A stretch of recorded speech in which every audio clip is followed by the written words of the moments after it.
बिस्मिल्लाहिर्रहमानिर्रहीम। अस्सलाम वालेकुम। आज हम फर्स्ट ईयर का जो टॉपिक स्टार्ट करने जा रहे हैं वो है mathematical induction. Mathematical induction actually होता क्या है? मैथमेटिकल इंडक्शन जो है एक ऐसा टूल यानी एक इंस्ट्रूमेंट है जो कि मैथमेटिकल स्टेटमेंट को प्रूव करने के लिए हम यूज़ करते हैं। अब देखिए, हर काम करने के लिए, अपने काम को आसान बनाने के लिए हम मोस्टली जो है वो बहुत सी इंस्ट्रूमेंट्स टूल्स यूज़ करते हैं। जैसे फार्मर अपने टूल्स यूज़ करते हैं और हम लोग कोई मतलब सिर्फ सब्ज़ी वगैरह कट करने के लिए हम जो है वो नाइफ़ का इस्तेमाल करते हैं और खाने के लिए हम स्पून का इस्तेमाल करते हैं। सिमिलरली ये हमारे टूल्स हैं ना, नाइफ़ हो गया और ट्रैक्टर वगैरह जो भी वो फार्मर्स यूज़ करते हैं। और इसी तरह मैथमेटिकल स्टेटमेंट्स को भी सॉल्व करने के कुछ टूल्स हैं। उन टूल्स यानी इंस्ट्रूमेंट्स को हम क्या कहते हैं? मैथमेटिकल इंडक्शंस कहते हैं। ठीक हो गया। अब आप सोच रहे होंगे कि मैथमेटिकल स्टेटमेंट मैं कह रही हूँ ना कि मैथमेटिकल स्टेटमेंट को सॉल्व करने के लिए हम लोग क्या करते हैं, जो टूल इस्तेमाल करते हैं वही हमारे पास क्या होता है? मैथमेटिकल इंडक्शन कहलाता है। ठीक है। अब आप कहते होंगे कि मैथमेटिकल स्टेटमेंट क्या है? मैथमेटिकल स्टेटमेंट एक्चुअली कोई भी फार्मूला। अब आप कहते हैं ना कि अगर कोई आपके पास कोई क्वेश्चन हो और आप कहते हैं यार फलां फार्मूला लगाओ, उससे क्वेश्चन जल्दी से सॉल्व हो जाएगा। भाई वो फार्मूला है क्या? वही फार्मूला आपके पास मैथमेटिकल स्टेटमेंट है। ठीक है। अब वो मैथमेटिकल स्टेटमेंट है, वो फार्मूला जो है हमारे पास क्या होता है? मैथमेटिकल स्टेटमेंट होती है। अगर फॉर एग्जांपल मैं आपसे कहूँ कि आप मुझे जल्दी जल्दी फर्स्ट 100 नेचुरल नंबर्स जो हैं उनका सम करके बताओ क्या आता है। अब आप जो है क्या करोगे? 1 + 2 + 3 + 4 यूँ तो नहीं करने लग जाओगे ना। आप क्या करोगे? आपके पास एक फार्मूला होगा, आपके माइंड में एक फार्मूला आएगा। भाई कोई तो एक ऐसा फार्मूला होना चाहिए जिसमें मैं जल्दी से वो नंबर पुट करूँ कि मुझे कितनी तादाद चाहिए, तो मैं उस जल्दी से उनके टोटल उनका सम निकाल लूँ। तो वो जो आप किसी फार्मूला का सहारा लेने जा रहे हो वो एक्चुअली क्या है? वही मैथमेटिकल स्टेटमेंट है। ठीक है। वही आपका क्या है? टूल है। तो आप क्या करोगे? अगर फॉर एग्जांपल मेरे पास जो है वो नेचुरल नंबर का मैं सम कहती हूँ आपको, तो नेचुरल नंबर का सम में मैं कहूँगी कि अगर फॉर एग्जांपल मेरे पास ये एक मैथमेटिकल स्टेटमेंट है n × n+1/2। ठीक है। ये क्या है? मेरे पास एक मैथमेटिकल स्टेटमेंट है। इस मैथमेटिकल स्टेटमेंट से मैं क्या करती हूँ? फर्स्ट 100, फर्स्ट 50, 1000 जितनी मर्जी मैं चाहूँ मैं नेचुरल नंबर्स का सम निकाल सकती हूँ। ठीक है। अगर फॉर एग्जांपल मैं चाह रही हूँ कि मैं 50 natural numbers, first 50 natural numbers का जो है सम वो कितना होगा? वो 50 × 50 + 1/2। ठीक है। ये मेरे पास क्या है? अगर मैं इसको कैलकुलेट मीन्स के सॉल्व करूँ तो मेरे पास क्या आ जाएगा? 50 × 51/2 आ जाएगा। तो 2 से ये काट दें 25। अगर आप 25 × 51 करें तो आपके पास जो आंसर आएगा वही होगा हमारे पास फर्स्ट 50 नेचुरल नंबर्स का सम होगा। ठीक हो गया। ये हो गया मैथमेटिकल इंडक्शन। अब इंडक्शन क्या चीज़ है? इंडक्शन से आप खुद सोचें कि इंडक्शन अपने नाम से ही श्योर है कि अगर हमारे पास, आपने पढ़ा होगा इंडक्शन और डिडक्शन के बारे में। अब पहले ये बताती जाऊँ कि डिडक्शन क्या होता है। डिडक्शन हमारे पास एक्चुअली, डिडक्शन में हमारे पास अगर कोई जनरल केस हो, जनरल केस हो और उससे हम लोग क्या बनाते हैं? स्पेसिफिक केस बनाते हैं। जनरल केस से हम लोग जनरल केस को लेके आते हैं और उससे हम लोग स्पेसिफिक केस तक चले जाते हैं। और अगर हमारे पास इंडक्शन की बात की जाए तो इंडक्शन जो है डिडक्शन से थोड़ा बल्कि बिल्कुल ही उल्टा है। इंडक्शन में हम क्या करते हैं? हम स्पेसिफिक केसेस से हम जनरल केस की तरफ जाते हैं। ठीक है। हमारे पास इंडक्शन का क्या मतलब हुआ? इंडक्शन का क्या मतलब है? हमारे पास जो है वो स्पेसिफिक केसेस से हम जनरल केस की तरफ जाते हैं। स्पेसिफिक यानी पर्टिकुलर केस से हम क्या करते हैं? जनरल केस की तरफ चले जाते हैं। मतलब अगर मैं आपको कहूँ, मिसाल दूँ डिडक्शन की और इंडक्शन की, अगर ये मैं कहूँ कि तमाम जितने भी ह्यूमंस हैं, ठीक है, वो क्या है? तमाम ह्यूमंस जो हैं वो खाना खाते हैं। ठीक है। सब ह्यूमंस खाना खाते हैं ना। ये हमारे पास क्या है? जनरल केस है। ठीक है। अब जनरल केस है, इससे मैंने स्पेसिफिक पे जाना है, तो स्पेसिफिक केस में कैसे जाऊंगी? मैं अगर कहूँगी कि तमाम ह्यूमंस जो हैं वो खाना खाते हैं तो मैं कहूँगी कि असलम जो है वो भी एक ह्यूमन है, ठीक है। मैं कहूँगी कि अरीबा जो है वो भी एक ह्यूमन है, ठीक है। इस तरह जितने भी ह्यूमंस हैं ना, अगर वो ह्यूमंस हैं तो हमें क्या पता है कि अगर वो इंसान हैं तो वो खाना खाते होंगे। तो अब वो पहले जो मेरे पास जनरल स्टेटमेंट थी कि तमाम ह्यूमंस जो है वो खाना खाते हैं, तो अब मैंने इनमें से दो स्पेसिफिक यानी पर्टिकुलर केस उठाए, अरीबा और असलम को उठाया। तो वो दोनों क्या है, अगर मैंने कहा कि वो ह्यूमंस हैं, इसका मतलब है कि वो खाना खाते हैं, ठीक हो गया। ये हम लोगों ने जनरल केस से हम स्पेसिफिक केस की तरफ आए हैं। अगर मेरे पास अब मैं इंडक्शन, ये हमारे पास डिडक्शन था, ठीक है। जनरल केस से हम अगर स्पेसिफिक केस में आए तो हमारे पास वो डिडक्शन होती है। लेकिन इंडक्शन क्या होता है, इंडक्शन हम स्पेसिफिक केस से जनरल केस की तरफ जाते हैं। अब स्पेसिफिक केस में क्या, अगर मैं कहूँ कि भाई स्पेसिफिक केस में ले लेती हूँ कि अरीबा जो है वो क्या कहते, अरीबा एक ह्यूमन है, ठीक है। अगर वो ह्यूमन है तो फिर मैं कहती हूँ कि अरीबा जो है वो खाना खाती है। अरीबा ह्यूमन भी है, अरीबा खाना भी खाती है। तो मैं बस इसका जनरल केस की तरफ जा आऊँ तो इसका क्या मतलब है कि जितने भी ह्यूमन हैं, अगर मैं अरीबा भी कहती हूँ, अरीबा ह्यूमन है और असलम भी ह्यूमन है, ठीक है। और अरीबा खाना खाती है, असलम भी खाना खाता है, ठीक है। तो अगर फिर इन दोनों स्पेसिफिक केसेस से मैं क्या बना रही हूँ, जनरल केस की तरफ जाना है, तो इन दोनों के रिजल्ट से क्या पता चलता है कि भाई तमाम ह्यूमंस जो हैं वो खाना खाते हैं। सिमिलरली अगर मैथमेटिकल इंडक्शन की बात की जाए तो मैथमेटिकल, ये तो हमारे पास हुई ना जनरल केस में, इनके अपने डेली लाइफ की रूटीन में मैंने आपको एक एग्जांपल दी। अगर मैं मैथमेटिकल में जाऊँ तो मैथमेटिकल में क्या होगा, मैथमेटिकल स्टेटमेंट दिया हुआ है, उसको हम बहुत सारे स्पेसिफिक केसेस में, अगर हमें जो है कोई मैथमेटिकल स्टेटमेंट गिवन हो, जिस तरह अभी मैंने यहाँ पे आपको मैथमेटिकल स्टेटमेंट नेचुरल नंबर्स का बताया, अगर हमें एक कोई मैथमेटिकल स्टेटमेंट दिया हुआ हो, ठीक है, और हमने क्या करना है, उसको हम बहुत सारे स्पेसिफिक केस में, स्पेसिफिक केस से हम क्या करें, यानी कोई जनरल केस के लिए उसे ट्रू कर दें, तब हमारे पास जो है वो क्या होगी, मैथमेटिकल इंडक्शन होगा, ठीक है। अब देखिए आप, प्रिंसिपल क्या है मैथमेटिकल इंडक्शन का, बहुत इजी है, जस्ट 3 स्टेप्स हैं, वो आपने याद रखने हैं। आप सारी क्वेश्चन जो है वो मैथमेटिकल इंडक्शन के कर सकते हो, ठीक हो गया। अब वो 3 केसेस मैं यहाँ पे राइट करती हूँ। अब हम जा रहे हैं अपनी मैथमेटिकल इंडक्शन के प्रिंसिपल पे। अब है हमारे पास प्रिंसिपल ऑफ मैथमेटिकल इंडक्शन, मतलब अगर हमें कोई भी एक मैथमेटिकल स्टेटमेंट गिवन हो, हमसे कुछ मीन्स हमें क्वेश्चन दिया हुआ हो, ठीक है, वो जो क्वेश्चन हमें गिवन होगा वो एक्चुअली मैथमेटिकल स्टेटमेंट ही होगी, ठीक है। अगर उस मैथमेटिकल स्टेटमेंट को उन्होंने कहा हो कि आप मैथमेटिकल इंडक्शन से इसको क्या करें, प्रूव करें, तो हमारे पास जो है वो क्या होंगे, 3 मेथड्स होंगे। 3 मेथड, सबसे पहले उस स्टेटमेंट को हम S of N, P of N, कुछ भी कोई नाम दे देंगे, ठीक है, अगर उसमें नेचुरल नंबर इन्वॉल्व हो, ठीक है।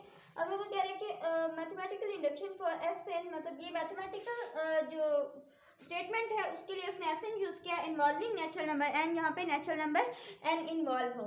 तो उसके हमारे पास 3 स्टेप, सबसे पहला क्या होगा, एस ऑफ वन करना होगा। हमने देखना होगा कि वो जो हमारे पास जो स्टेटमेंट है, मैथमेटिकल स्टेटमेंट है, वो 1 के लिए ट्रू है, एस ऑफ 1 के लिए ट्रू है।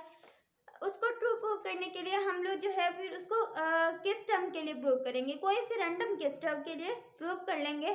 जब उस किस टर्म्स को लिए हम प्रूव करने जा रहे होंगे तो हम कहेंगे अगर एस ऑफ के जो है वो ट्रूथ ऑफ एस ऑफ के इम्प्लाइज, ये क्या बताएगा कि ट्रूथ ऑफ एस ऑफ के प्लस 1, कि अगर हम लोग पहले एस ऑफ के लिए देखेंगे, एस ऑफ के से हम एस ऑफ के प्लस 1 पे जाएंगे।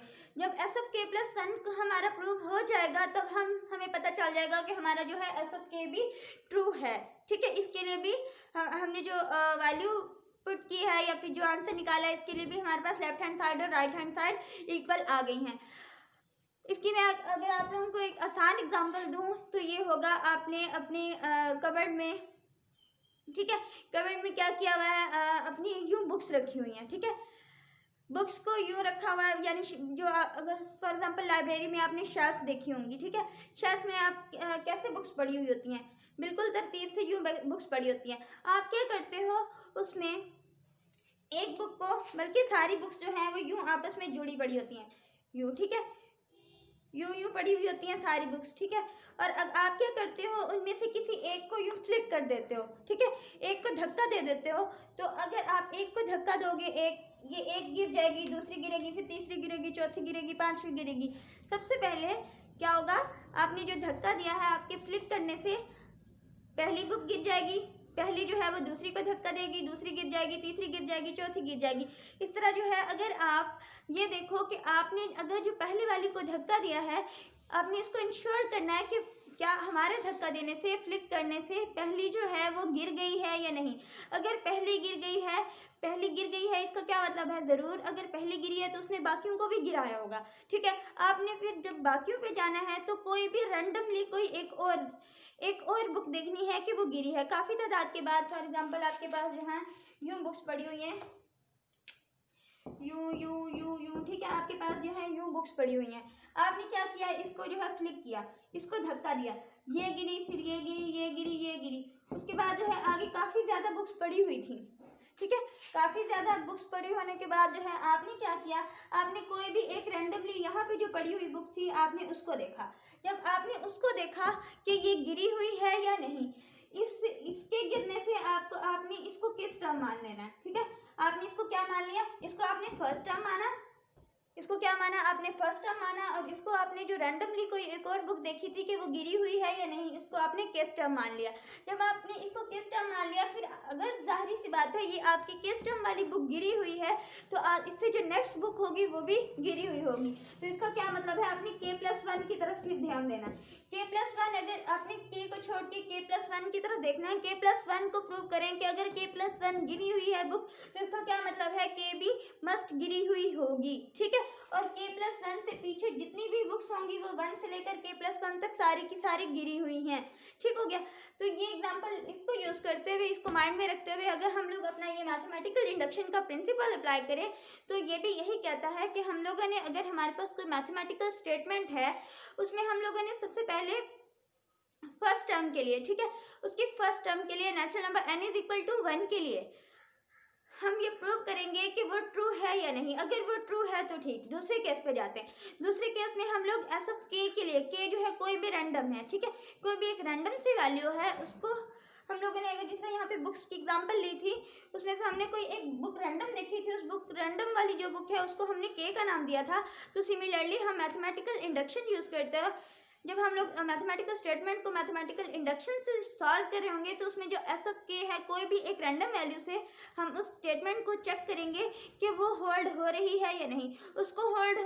वो होल्ड कब होगी, जब उससे नेक्स्ट वाली यानी S of k+1 value put, n की वैल्यू जब k+1 पुट करेंगे अगर वो होल्ड हो जाती है यानी वो ट्रू हो जाती है तो इसका क्या मतलब है कि एस ऑफ के वाली वैल्यू जो है वो भी ट्रू होगी, ठीक है। तो एक एग्जांपल देखते हैं, उससे आपको ज़्यादा समझ आ जाएगी। Let's see. अच्छा, अब ये हमने एक एग्जांपल ली है 1 + 2 + 3 + 4 up to so on n is equal to n into n+1/2। ये जो हमें गिवन है इसको, इस जो गिवन वैल्यू है इसको हम क्या कहते हैं, मैथमेटिकल स्टेटमेंट कहते हैं। अब ये मैथमेटिकल स्टेटमेंट गिवन है, इस मैथमेटिकल स्टेटमेंट को मैथमेटिकल इंडक्शन का प्रिंसिपल यूज़ करते हुए इसको सॉल्व करेंगे। तो हम क्या करेंगे, ये जो गिवन हमारे पास मैथमेटिकल स्टेटमेंट है उसे हम एस ऑफ एन का नाम दे देते हैं, ठीक है। एस ऑफ एन ये मैथमेटिकल स्टेटमेंट है, ये S of N is equal to 1 + 2 + 3 + 4 + up to so on n, ठीक है, n तक जा रहा है, इज इक्वल टू ये क्या है n इंटू n+1/2। अब हमने क्या करना है, यहाँ हमारा जो फर्स्ट स्टेप क्या था, प्रिंसिपल ऑफ मैथमेटिकल इंडक्शन का, हमने इसके one value n is equal to 1 put करके इसको ट्रू प्रूव करना है। अगर ये ट्रू प्रूव हो जाता है तो हम नेक्स्ट स्टेप पे जाएंगे, ठीक है। तो अब यहाँ पे हम क्या करेंगे, एस ऑफ 1 पुट करेंगे यानी n की वैल्यू 1 पुट करेंगे। अब आप सोच रहे होंगे कि यहाँ पे n है तो यहाँ पे 1 पुट करना, ऐसा नहीं है। एंड एस ऑफ n यानी n इज इक्वल टू 1 का क्या मतलब है कि हमें सिर्फ एक टर्म के लिए प्रूव करें। तो यहाँ पे जस्ट 1 जो है n 1 के इक्वल है तो जस्ट यहाँ पे 1 यूज़ होगी और यहाँ से लेकर यहाँ तक ये टर्म यूज़ नहीं होंगी क्योंकि हम जस्ट एक टर्म के लिए प्रूव करने जा रहे हैं। तो S of 1 is equal to 1 ये हमारे पास क्या है, लेफ्ट हैंड साइड। पहले इसका क्या देंगे, लेफ्ट हैंड साइड जो है वो क्या है, वो 1 है। और इसका अगर राइट हैंड साइड देखें तो राइट हैंड साइड में आप ये राइट हैंड साइड आपके पास n की जगह हम क्या पुट कर देंगे, 1 पुट करेंगे, 1 इंटू 1 + 1/2। तो ये हमारे पास क्या होगा 2/2 2 हो जाएगा, 2/2 इज इक्वल टू 1। इसका क्या मतलब है, हमारे पास लेफ्ट हैंड साइड और राइट हैंड साइड इक्वल आ गई है। दैट मीन कि ये n इज इक्वल टू 1 के लिए ट्रू हो गया। ठीक हो गया। अब हम दूसरे स्टेप पे जाते हैं। ये हमारे पास क्या था, केस 1 था, केस 1 था। और अब हमारे पास जो है वो क्या है, केस 2। केस 2 पे जाएंगे तो हमारे पास क्या होगा, हमने लेट किया, एज्यूम कर लेंगे कि एस ऑफ के लिए हम क्या कर लेंगे, हम एज्यूम कर लेते हैं यानी लेट कर लेते हैं कि एस ऑफ के जो है, एज्यूम कर लिया कि एस ऑफ के भी ट्रू।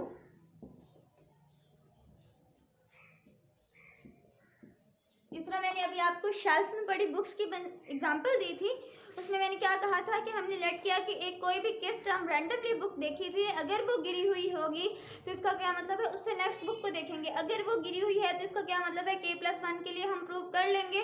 तो इसका क्या मतलब है, हमारे पास जो एस ऑफ के यानी वो किस टर्म वाली बुक है वो भी गिरी हुई ही होगी, इट्स ऑब्वियस। क्योंकि अगर देखें आपके पास 40 किताबें पड़ी हुई हैं, 40 में से आपके पास जो है वो 31 वाली जो है बुक, वो आपने फर्स्ट वाली को धक्का दिया था, ठीक है, और मतलब उस पर फोर्स लगाई थी यानी धक्का दिया था, वो सारी बुक्स गिर रही थी, 1 वाली गिर गई, इसका मतलब उसने 2 वाली को गिराया, 3 वाली को गिराया, 4 वाली को गिराया। तो आपने इनमें से कोई एक रैंडम बुक जो है 31 वाले नंबर देखा कि 31 वाली बुक देखिए गिरी हुई है या नहीं, ठीक है। आपने उसको प्रूव करने के लिए आपने सपोज किया कि ये गिरी हुई है, ठीक है, आपने सपोज किया कि वो गिरी हुई होगी, कब वो ट्रू होगा, अगर आपने एस ऑफ k+1 यानी उससे अब नेक्स्ट वाली बुक जो है 32 वाली को चेक किया। अगर आप 32 वाली को प्रूव कर लेते हो कि भी वो गिरी हुई है, उसके लिए ये कंडीशन होल्ड कर रही है, यानी वो लेफ्ट हैंड साइड और राइट हैंड साइड जो है वो इक्वल है, तो उसको क्या मतलब है, अगर 31 वाली गिरी हुई है तो 32 वाली गिरी हुई है, तो उसको क्या मतलब है, जो किस टर्म वाली हमने 31 वाली ली थी वो भी गिरी हुई होगी, ठीक है। तो सिमिलरली हम सपोज कर लेते हैं यानी अज्यूम कर लेते हैं एस ऑफ के जो है वो ट्रू है, ठीक है। हमने ये फर्ज कर लिया कि वो ट्रू है। अगर वो ट्रू है तो उसके लिए हमारे पास जो कंडीशन बनेगी वो क्या बनेगी, इसमें एस ऑफ के पुट कर दें, एस ऑफ के इज इक्वल टू हमारे पास क्या होगा, 1 + 2 + 3 + up to so on plus K is equal to, यहाँ पे n है वहाँ की जगह हम क्या पुट कर देंगे, k × k+1। अब ये हम किस टर्म के लिए देख रहे हैं, ठीक है, k+1/2। अब हम इसको कैसे प्रूव कर सकते हैं, ये तो हमारे पास जस्ट k टर्म है। अब हम क्या करेंगे, अब हम k+1 के लिए प्रूव करेंगे। अगर k+1 के लिए प्रूव हो जाता है तो इसका मतलब है ये भी प्रूव हो गया। अगर k+1 होल्ड कर गया, ट्रू हो गया, तो इसका मतलब है एस ऑफ के लिए भी ये स्टेटमेंट ट्रू हो जाएगी। तो अब क्या करते हैं, अब हम एस ऑफ k+1 लेते हैं। टू प्रूव हम लिखेंगे to prove S of k+1, S of k+1 के लिए प्रूव करने के लिए हम क्या करते हैं,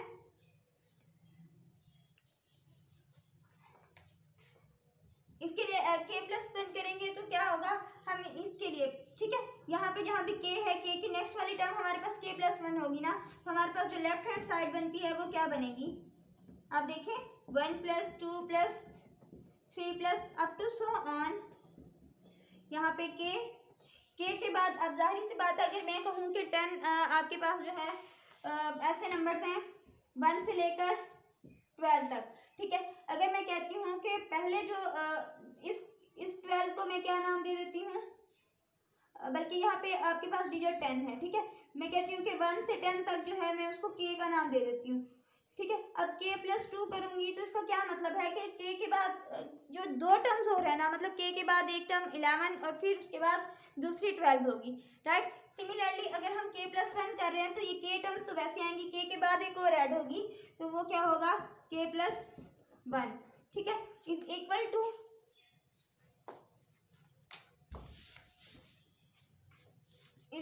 अब यहाँ भी हमारे पास जो है यहाँ k है, तो k की जगह हम क्या पुट करते जाएंगे, k+1 पुट करते जाएंगे, ठीक हो गया। तो आप करें इसमें k+1 पुट करें,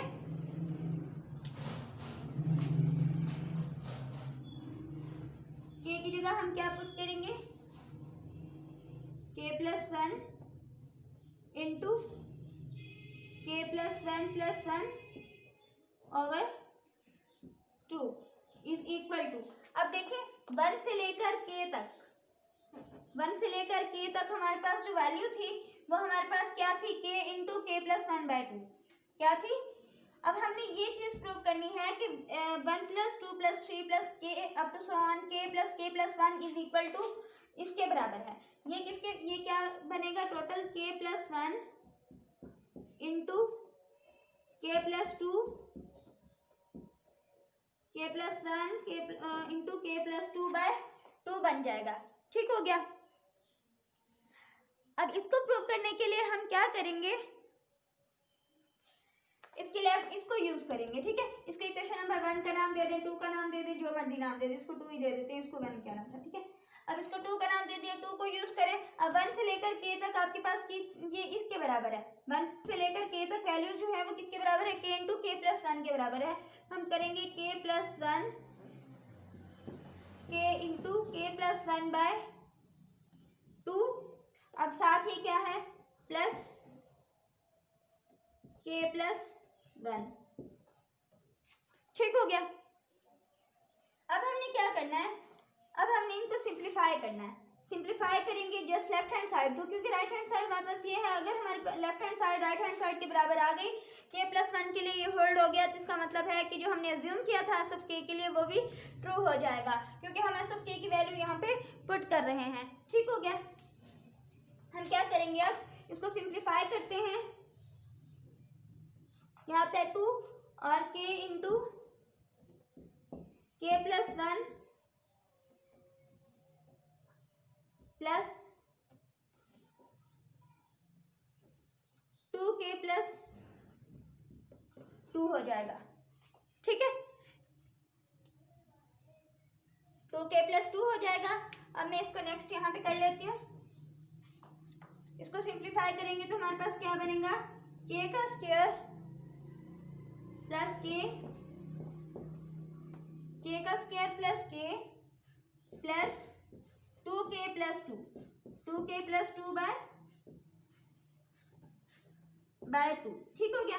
अब देखिए, आप k का square plus 2k plus k क्या हो जाएगा, यहाँ पे 3k हो जाएगा। k का स्क्वायर प्लस 3k प्लस 2/2। अगर आप देखें, ये आपके पास ये क्या है, k का स्क्वायर प्लस 3k प्लस 2, ये एक आपके पास क्वाड्रेटिक इक्वेशन है। और क्वाड्रेटिक इक्वेशन को आप किस तरह फैक्टराइज करते हैं ये तो आपको पहले ही पता है। तो मैं क्या करूँगी, यहाँ पे डायरेक्ट फैक्टराइज करके राइट कर दूंगी। ठीक है, तो मेरे पास ये क्या आएगा,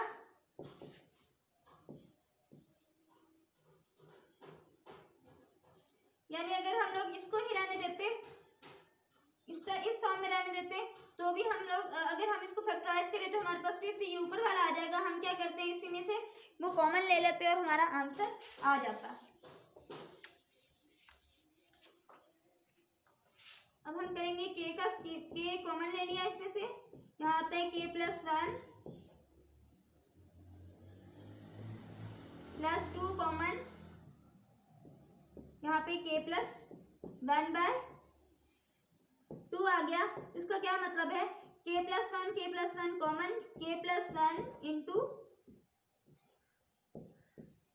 k प्लस 2/2। ठीक है, अगर आप गौर करें तो आपके पास जो है, ये हमने क्या किया था, ये लेफ्ट हैंड साइड को हम लेके चल रहे थे। ये लेफ्ट हैंड साइड है और राइट हैंड साइड आपके पास ये पड़ी हुई है।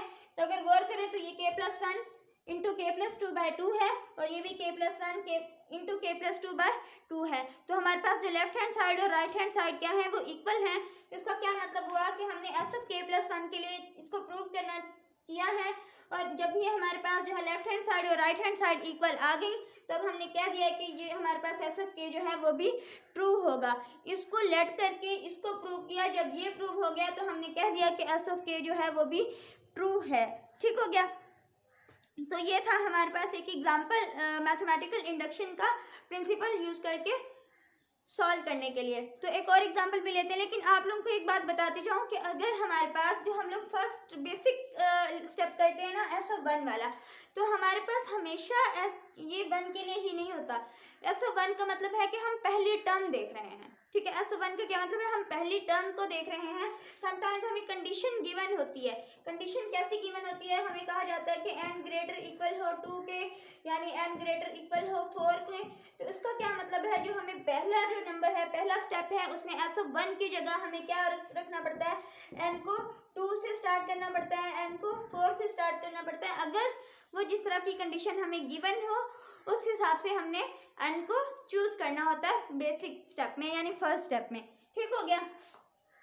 तो एक और एग्जांपल लेते हैं, तो इससे आपके मजीद कॉन्सेप्ट क्लियर हो जाएंगे। अब ये एक और एग्जांपल लिए मैंने आपके सामने। देखिए, अब मैथमेटिकल इंडक्शन को यूज़ करते हुए हम लोगों ने ये मैथमेटिकल स्टेटमेंट हमें गिवन है, इसको हम प्रूव करने जा रहे हैं। लेकिन अब यहाँ पर देखिए, अगर हम बेसिक स्टेप में गौर करें तो वही बेसिक स्टेप में हम क्या करेंगे, n की वैल्यू क्या चूज़ करेंगे। जिस तरह हम लोग अभी कह रहे हैं, मैंने अभी आपको बताया कि हमेशा ही n की वैल्यू जो है वो 1 पुट नहीं करते। हमें अगर कंडीशन गिवन हो, उस कंडीशन के हिसाब से हम n की वैल्यू को चूज़ करते हैं, ठीक है। लेकिन अगर आप यहाँ पे सोच रहे हैं, जो हमने पहले एग्जाम्पल की है उसमें मैंने 1 + 2 + 3 + 4 किया था, तो उसमें तो साफ पता चल रहा था कि n की वैल्यू जो है वो हम 1 लेंगे, n को 1 चूज़ करेंगे। अब कुछ बच्चे यहाँ पे मिस्टेक करते हैं, यहाँ पे 3 है, ठीक है, ये 3 से स्टार्ट हो रहा है, तो वो समझते हैं कि शायद हम इसकी फर्स्ट टर्म जो है 3 है, तो हमने एस की फर्स्ट जो है n की वैल्यू वो 3 ही लेनी है। बल्कि ऐसा नहीं, अगर आपको कोई n की वैल्यू के लिए कोई कंडीशन गिवन हो, तो तब अगर जिस तरह मैंने अभी आपको बताया था कि n ग्रेटर इक्वल 2 हो या n जो है वो ग्रेटर इक्वल 4 हो, इस तरह की कोई कंडीशन गिवन हो, तब आपने n की फर्स्ट वैल्यूज जो है वो फर्स्ट टर्म के लिए ये वाली वैल्यूज चूज करनी होती हैं।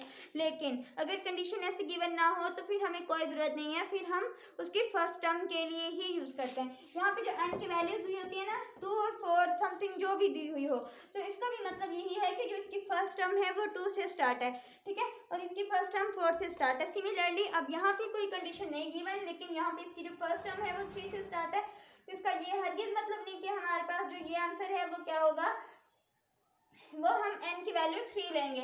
ऐसा नहीं है, यहाँ पे कोई ऐसी कंडीशन हमें गिवन नहीं। इस वजह से हम क्या करेंगे, इसकी फर्स्ट टर्म के लिए हम 1 ही पुट करेंगे। अगर 1 से ये ट्रू हो जाता है तो देखें आप, अगर हम n is equal to 1 put करें तो हमारे पास लेफ्ट हैंड साइड और राइट हैंड साइड क्या आ जाएगी, बराबर आ जाएगी। अब यहाँ पे पहले हम इसको सबसे पहले जो हमने करना है, जो हमारे पास गिवन स्टेटमेंट है, मैथमेटिकल स्टेटमेंट है, उसको हम एस ऑफ n के इक्वल राइट कर लेंगे। उसके राइट करने का ये तरीका है कि केस में 3 + 6 + 9 up to so on plus 3n is equal to 3n into n + 1/2। ठीक हो गया। अब हमने क्या करना है, केस 1 में जाते हैं। केस 1 के लिए हम n को सिलेक्ट करते हैं। केस 1 में n की सिलेक्शन करेंगे, तो अब हमने n को क्या सिलेक्ट करना है, यहाँ पे हम n को 1 सिलेक्ट कर रहे हैं। जब हम n को 1 सिलेक्ट करेंगे तो यहाँ पे n की जगह हम क्या पुट कर देंगे, s ऑफ 1 हो जाएगा। s of 1 is equal to, तो यहाँ पे क्या है 3 प्लस जो हमारी फर्स्ट टर्म है वो क्या है, वो 3 है। इसका मतलब है एस ऑफ एन का मतलब ये नहीं कि हम एन की बस 1 वैल्यू रखी, इसका मतलब है फर्स्ट टर्म के लिए, ठीक है। अब जो इसके बाद जो फर्स्ट टर्म थी S of 1 is equal to वो 3 के इक्वल है। अगर हम लोग राइट हैंड साइड देखें, ये तो हमारे पास होगी ना लेफ्ट हैंड साइड, ठीक है। अगर हम इसकी राइट हैंड साइड देखते हैं तो राइट हैंड साइड में आप देखें एस ऑफ 1 पुट करें, एन की जगह हम 1 पुट करते हैं, 3 इंटू 1 + 1/2। तो 3 को 1 से मल्टीप्लाई करें तो ये क्या आता है, 3 इंटू 1 + 1 इज 2/2। तो यहाँ से 2 से 2 कैंसिल हो जाएगा, तो हमेशा हमारे पास अकेला क्या बचेगा, यहाँ पे हमारे पास 3 बच रहा है। इसका क्या मतलब है, हमारे पास यहाँ पे लेफ्ट हैंड साइड और राइट हैंड साइड जो है वो क्या है, इक्वल है। तो क्या हुआ कि n इज इक्वल टू 1 के लिए हमारी ये स्टेटमेंट जो है वो प्रूव हो गई है। फर्स्ट केस खत्म हुआ। अब हम जाते हैं सेकंड केस पे। सेकंड केस में वही तरीका कि हम लोग k s ऑफ k के लिए एज्यूम कर लेंगे कि वो ट्रू है। ये जो गिवन स्टेटमेंट है वो s ऑफ k के लिए ट्रू है, ठीक है। लेट किया कि s द गिवन स्टेटमेंट, यानी ये जो हमारे पास जो गिवन स्टेटमेंट है कि s of k is true. Let ये इसको s ऑफ n कहा है ना, कहते हैं कि let s of n is true, ये ट्रू है for n is equal to k। के के लिए ये क्या है, ये ट्रू है। और के जो है वो क्या है, कोई भी एक पॉजिटिव इंटीजर, इन्होंने यहाँ पे बताया हुआ है कि कौन सा, ये क्या है, पॉजिटिव इंटीजर है। तो यहाँ पे हम लिख सकते हैं कि के जो है वो कोई भी पॉजिटिव इंटीजर से बिलोंग करता है। Set of natural number set of positive integers भी इसे कहते हैं ना। तो कहते हैं कि के जो है हमारे पास सेट ऑफ पॉजिटिव इंटीजर से बिलोंग कर रहा है। अब हम क्या करेंगे, हमने ये तो इसको सपोज किया है ना, अज्यूम किया है। तो अब हम क्या करेंगे, एस ऑफ के पुट करेंगे, मतलब हम इसको अपनी स्टेटमेंट में जो हम भी एन है उसकी जगह के पुट कर देते हैं। तो ये क्या होगा हमारे पास 3 + 6 + 9 + so on + 3k is equal to 3 into, बल्कि 3 इंटू नहीं 3k इंटू k + 1 ओवर 2। इसको हम इक्वेशन नंबर, कोई इक्वेशन का नाम दे देते हैं। लेट्स सपोज मैंने इसको 1 का नाम दे दिया, ठीक है। इसको किसी भी इक्वेशन के इक्वल पुट कर दूंगी। लेट्स सपोज मैंने इसको क्या नाम दे दिया है, इक्वेशन नंबर 1 का नाम दे दिया। अब मैं क्या करूंगी, एस ऑफ के के बाद, एस ऑफ के को तो मैंने एज्यूम किया है कि वो एस ऑफ के के लिए गिवन स्टेटमेंट ट्रू है, लेकिन ये तो एज्यूम किया ना। अब मैं क्या प्रूव करूंगी, मैंने एस ऑफ के + 1 के लिए प्रूव करना है। अगर वो मैं प्रूव कर लेती हूँ, वो ट्रू हो जाता है, तो इसका मतलब है तो के भी होल्ड कर जाएगा, ठीक है। अब क्या करना है मुझे, अब मैंने लिखना है कि the statement is true for n is equal to k + 1। Now the statement is true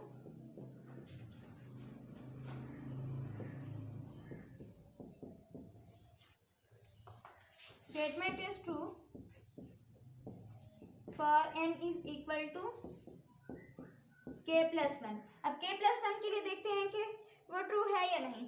तो s इंटू k + 1 वो क्या होगा, s यहाँ पे अब 3k है ना, तो k जब नेक्स्ट टर्म लिखेंगे तो हम 3 इंटू k + 1 कर देंगे, ठीक है।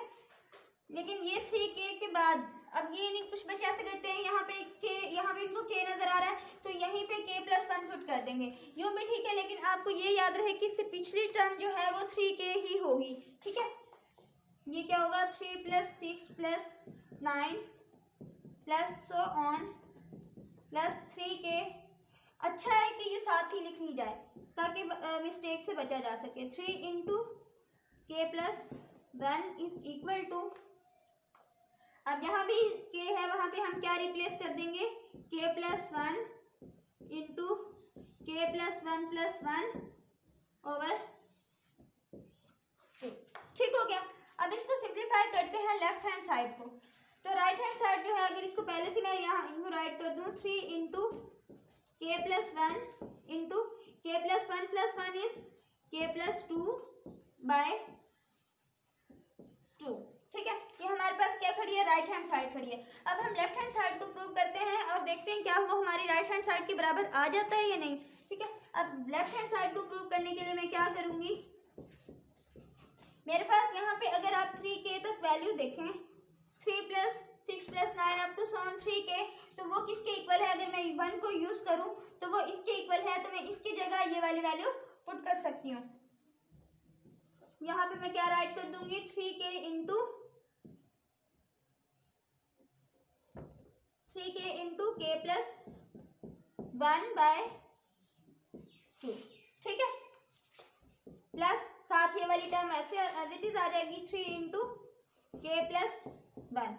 अब इसको मैं सिंप्लीफाई करूंगी, तो सिंप्लीफाई करने से मेरे पास क्या होगा, 2 into 3k into k + 1 plus यहाँ पे 2 3 से यहाँ पे आ जाएगा 6k + 6 आ जाएगा, ठीक है। अगर मैं इसको मजीद सिंप्लीफाई करूँ तो मेरे पास ये क्या आएगा, यहाँ पे नजर आई थिंक नहीं आ रहा, तो मैं क्या करती हूँ, कहाँ पे राइट करूँ, चलो यहाँ पे राइट कर देती हूँ।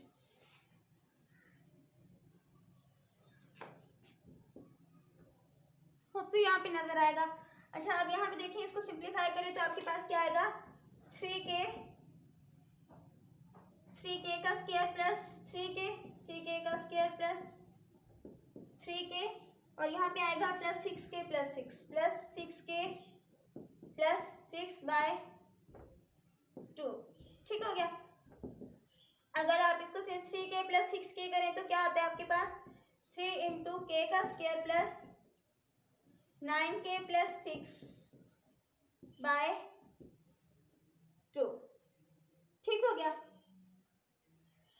अब हमने क्या करना है, अब यहाँ पे आपके पास क्या है, क्वाड्रेटिक इक्वेशन है। अब क्वाड्रेटिक इक्वेशन को आप क्या कर सकते हो, फैक्टराइज कर सकते हो। आपको पहले ही पता, अगर मैं ऐसे करूँ, देखिए यहाँ से 3 कॉमन ले लूँ। अगर मैं यहाँ से 3 कॉमन लेती हूँ तो मेरे पास क्या आएगा, k का स्क्वायर प्लस 9k, सॉरी नीचे राइट कर लेते हैं। यहाँ पे आएगा 3 को अगर मैं कॉमन लेती हूँ तो मेरे पास आएगा k का स्क्वायर प्लस 3k प्लस 2। ठीक है। अब इसको, इसकी सिंप्लीफिकेशन जो है वो क्या हो जाएगी, थोड़ी इजी हो जाएगी। अब k का स्क्वायर प्लस 3k प्लस 2, इसको सिंप्लीफाई करें, इसके जोड़े बनाएं, कैसे बनते हैं 3/2 इंटू k का square plus 2k plus k plus 2, ऐसे बनते हैं ना। क्योंकि अब मैं ये जोड़े तो आपको नहीं अभी बता रही, क्योंकि ये हम लोग इसके पहले भी लेक्चर चैनल पे मौजूद हैं। अब यहाँ पे क्या आएगा 3/2 इंटू, अब यहाँ पे देखें ये क्या बनता है, k कॉमन ले लें तो यहाँ पे बनेगा k plus 2 into plus 1 k plus 2। तो हमारे पास जो आंसर है वो क्या आ जाएगा, वो आएगा k प्लस 2 जो है, इसको कॉमन ले लो, और k प्लस 1। यहाँ पे चूंकि जगह कम है, इस वजह से मैं इसको डायरेक्ट राइट कर देती हूँ। ठीक है। यहाँ पे क्या आ जाएगा, k प्लस 1 आ जाएगा।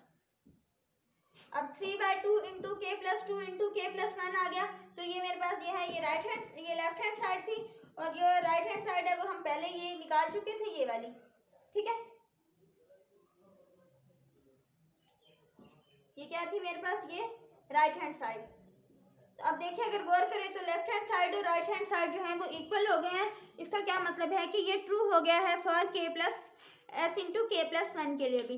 तो n इज इक्वल टू 1 के लिए भी प्रूव है, s is equal to k plus s into K plus 1 के लिए अगर ये प्रूव हो गया तो इसका क्या मतलब है, जो हमने एज्यूम किया था s ऑफ k के लिए वो भी ट्रू है। ठीक हो गया। यही तो बस सिंपल सा मेथड था हमारा मैथमेटिकल इंडक्शन को, कोई भी मैथमेटिकल स्टेटमेंट को मैथमेटिकल इंडक्शन यूज करते हुए सॉल्व करने का। ठीक है। अब नेक्स्ट लेक्चर में हम क्या डिस्कस करने जा रहे हैं, अब नेक्स्ट लेक्चर में इंशाल्लाह हम मिलेंगे ऐसी वैल्यूज़ के साथ, ऐसे मैथमेटिकल स्टेटमेंट्स को सॉल्व करेंगे जिसमें हमें कंडीशन गिवन होगी। कंडीशन कैसी, जिस तरह अभी मैंने आपको बताया कि n जो है वो 1 नहीं लेते, वहाँ n की कोई और वैल्यू कंडीशन के हिसाब से हमें फर्स्ट स्टेप में रखनी होगी। ठीक है।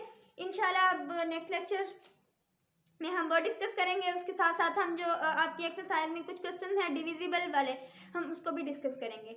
अब के लिए इजाज़त दीजिए। अल्लाह हाफिज़।